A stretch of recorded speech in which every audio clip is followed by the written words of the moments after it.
Proses pengadaan 512.000 lebih masker oleh Dinas Sosial Karangasem terus ditelisik Kejaksaan Negeri Karangasem.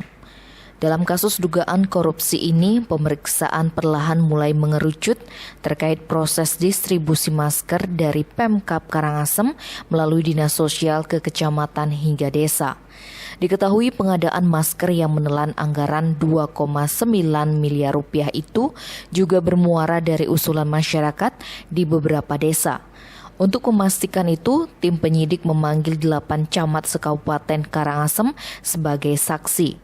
Pemeriksaan fokus terkait proses pengadaan dan pendistribusian masker dari pemerintah setempat hingga tingkat desa.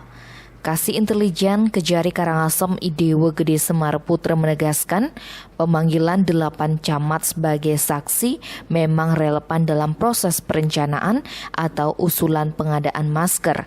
Sebab usulan dari desa masuk ke tingkat kecamatan sebelum akhirnya diteruskan ke pemerintah kabupaten.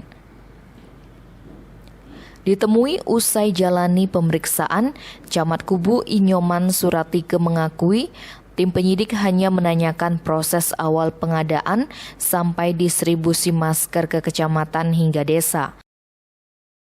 Pihaknya mengakui Kubu mengusulkan 100.000 masker yang kemudian alami revisi jumlah penerima menjadi 98.000 masker saja.